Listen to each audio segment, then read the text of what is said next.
Okay, so today I thought I would do something that I've never done before, which is sort of give you a fly-on-the-wall experience, well, more than a fly-on-the-wall experience, a one-on-one experience of what it's like to go from an idea of a song to a fully finished, completed, recorded song.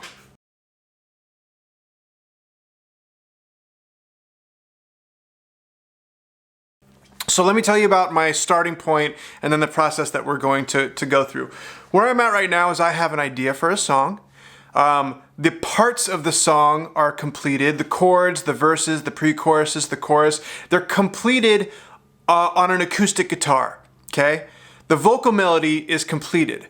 What I don't have completed is the lyrics or the production. And when I say production, what I mean is like how the electric guitars are going to be layered and structured, what the bass part is yet, what percussion is going to be going on top of the drums, what the vocal harmonies are going to be layered like, stuff like that I haven't done yet. What I have, that's all going to be creative exploration. What I do have is an idea for a song and a starting point, okay? So normally what I would do is I would record a scratch track. And what a scratch track is it's an acoustic guitar and a vocal into a mic with a click track so that the song is laid onto a grid, and then I can start building things on top of that. I can put the drums on top, then the bass on top, then the electric guitars on top, then the percussion on top. Then I can maybe redo the acoustic part and then start layering in all of the vocals, and eventually that scratch track is just going to go away because it's going to be replaced with the actual song. This song is a little bit different because the drums are going to be doing something kind of weird. After the verses, there's a big long gap, and then there's this big drum fill that's going to lead into the chorus. The problem is that I don't really know when that one is going to start on the chorus until the drums happen. So that means I'm going to be doing things a little bit backwards. I'm actually going to be doing the drums first, and because there's no scratch track, I just have to sort of sing the song in my head while I'm doing the drums. So it's really going to go drums first and then everything else on top of that. So let's get started with the drums. I'll show you how I'm getting those all set up. All right, flip the mic around so I can talk. So here's our drum kit, the Ludwig Pocket Kit. This is my 5-year-old's drum kit, so it's small. And the reason why the snare and everything is sitting so low is because I don't want to adjust it for me because it's not my drum set, it's his drum set. So starting with the overheads, we got the Octava MK012, I think they're called. Great overhead mics. And then for the rest, nothing fancy. 57 on snare, 57 on tom, 58 on the other tom, and some cheapo Amazon mic inside the kick. And then what I'm doing for the room mic is I got my AKG here and it's facing away from the drum kit. So it's actually picking up all of the reflections. Quick gear breakdown. I have the kick is going through this channel. We got our preamp. I got a little bit of EQ that I'm doing to it. Just to boost, it's a small kick drum, so I want to boost the low end and boost the high a little bit to get a little bit of that beater kick sound. I have the insert going to this 1176 clone. This is a Clark Technic. It's set to 8-to-1, and when I'm playing, I'm getting about 5 dB of gain reduction, so a fairly healthy amount. And then that's going into the Focusrite 18i20 IO. The snare has a similar treatment, and that's actually going through this Trident. It's bypassing all of that and going straight to the compressor here, where it has a 4-to-1 ratio, and I'm getting probably also about 5 dB of gain reduction. It's channel 2. The 2 toms and overheads are going straight into here. So the 2 toms don't get any phantom power. And then the remaining 3 mics do get phantom power. So the 2 Octavas here and the 1 room mic all get phantom power. And that all goes into my Mac Mini, my brand new Mac Mini, where it's running Logic at a project setting of 4824. I guess next step for me is to actually record this drum part.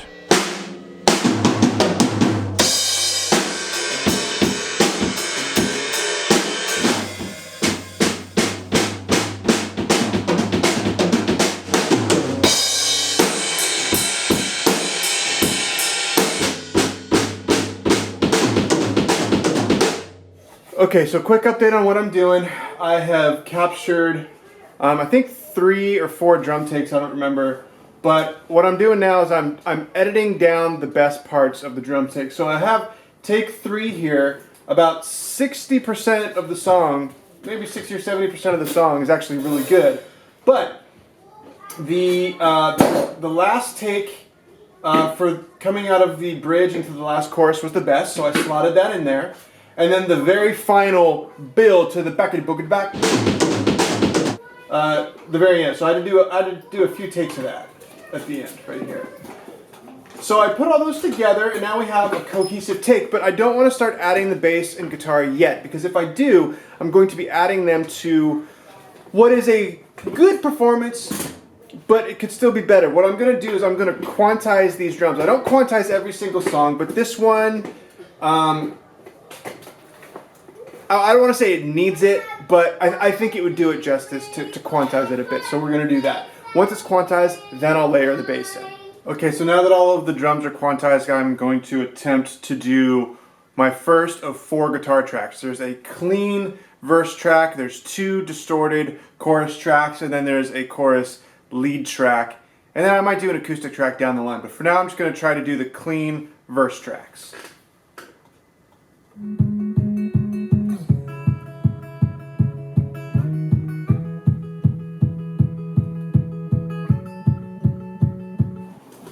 I think my battery's going to die soon, but I'm going to try, in the little time that I have left, to get a dirty guitar part in for the chorus before the battery runs out. See, this is why I had to do the drums first, because I'm not sure where the 1 is going to be.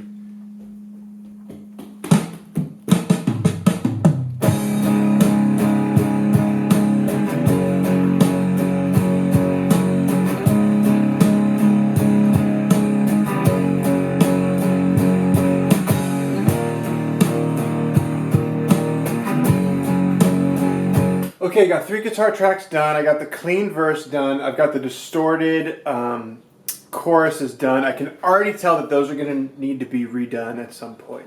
And the reason why I say that is not because I don't like the tone or the performance. Those are fine. It's because when you plug directly into the computer, you can't work with the feedback very well. I could crank these speakers up, but it's just not as good as an amp.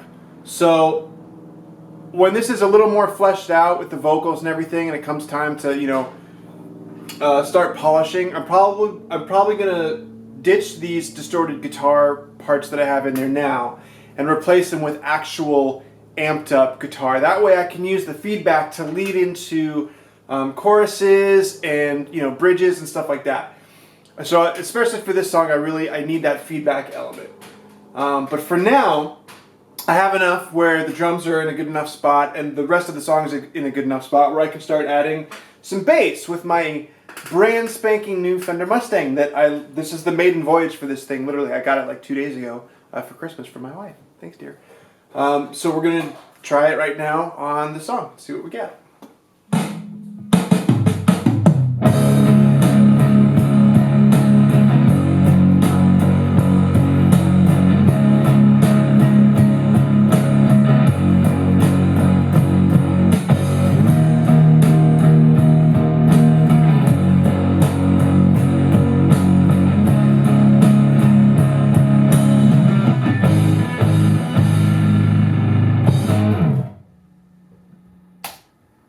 Felt pretty good.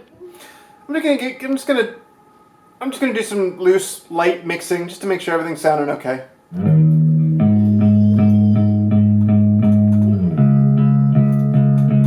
So far, everything is sounding really good.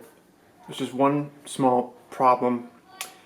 I don't have lyrics, so I'm gonna take some time to write lyrics. In a perfect world, I'll write some sweet ones in a few hours and be able to record vocals tonight.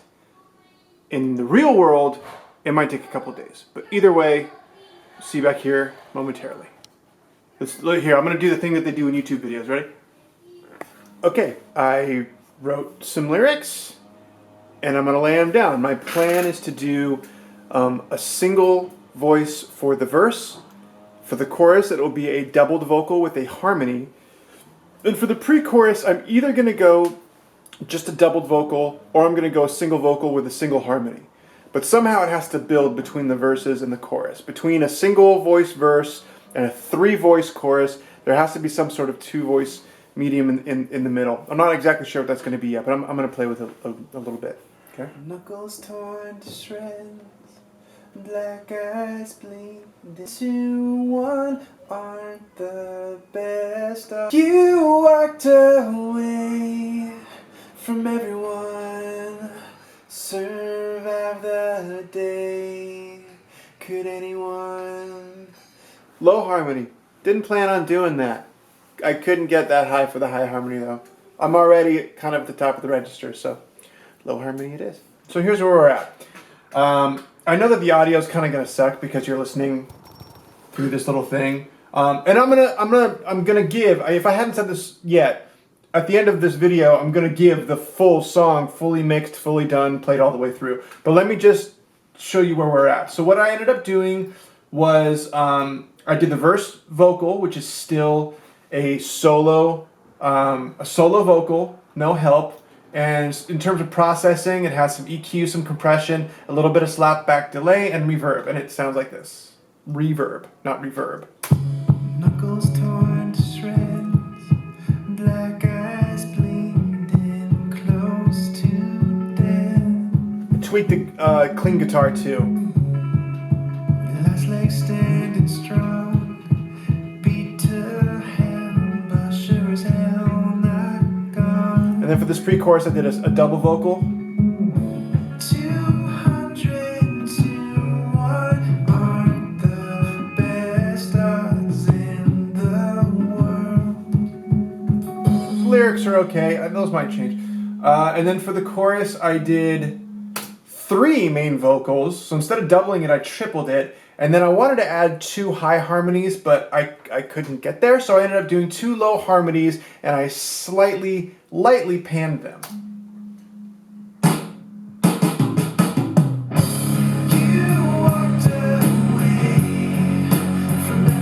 High part.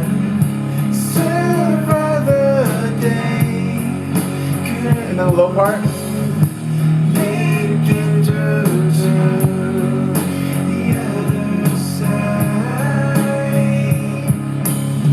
And then for the bridge,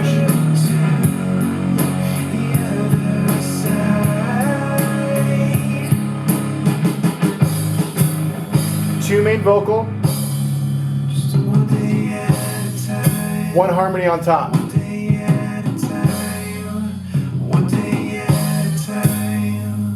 Also, there's no guitar in this part yet. I want to put a some kind of a dirty, clean guitar. I know that's oxymoron, but like not like a fully distorted guitar, but like a clean tone, but it's like it's got some grit and grime to it. I don't know, maybe a little bit of tremolo, a little bit of reverb maybe, I don't know.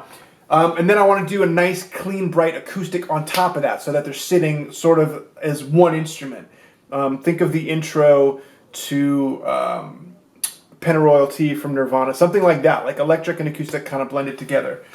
So that'll be that. And vocally, I think I'm at a point now where I can take this song, bounce it, and listen to it for the next day or two to really figure out what's working, what's not. And this is the beauty of having a home recording studio. You're not on the clock at with some producer and some engineer where you have to make decisions and commit. Like, I can take my time. This is a creative exploration. This is my hobby. I can take this and chip away at it for the next week or 2 if I want to. I can rack up as many hours as I want in here because I own all of this stuff. That is the beauty of home recording. But before I bounce this, I'm going to do one last thing, and that is a tambourine track for the choruses.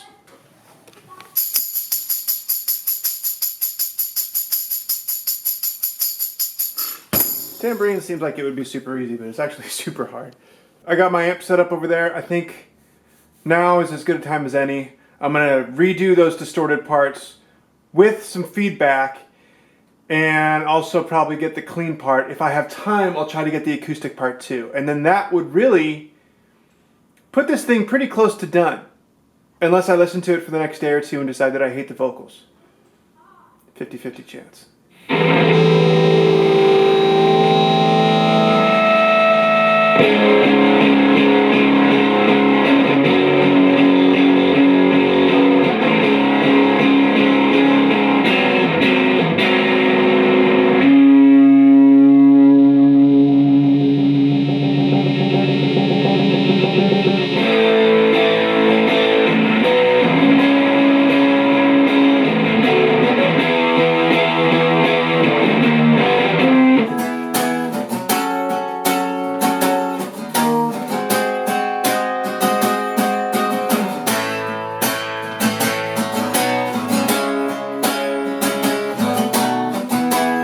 After a couple days of listening, I have come to the conclusion that the vocals need to be redone. Now that the vocal line and the lyrics and the cadence has fully implanted into my, long-term memory, I feel like I can do it better and more confident this time around. Plus, I'm going to take a little bit of extra time and do some proper vocal warm-ups, which I think will help also. And if I do it well, we could be looking at a finished song. Let's find out. The other side. I'm so close to done. The vocals are finished. Am I out of focus again? I can never tell. The vocals are finished. They sound great. The mix is sounding great. I did a couple more edits on the drums. It's great. It's great. And then I'm just listening to it, and there's a couple spots where it drags a tiny bit. And sometimes in those scenarios, I like to introduce a little character that I call Little Psycho Man guitar. And what that is it's just a super affected out dirty guitar that kind of sounds like a little mad scientist running around in the background. It's so low that you don't really even notice it. It just adds these little tiny flares here and there where there might be a moment of pause. Moments of pause are good, but if there's too much pause, this will add just a little bit of flavor, a little bit of wild and crazy kookiness, but it's so low that I don't even think a listener would be aware that they're hearing it. It's more just to have something interesting going on to kind of keep somebody tuned in to the song. I don't know what this guitar is going to sound like. I don't know what the parts are going to sound like. I know what the tone is going to sound like.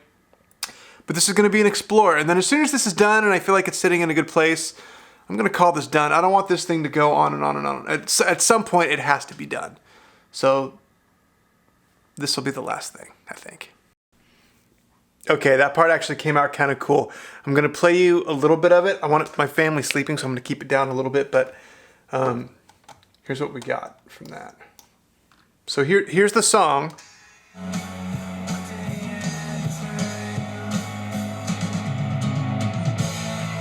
Okay.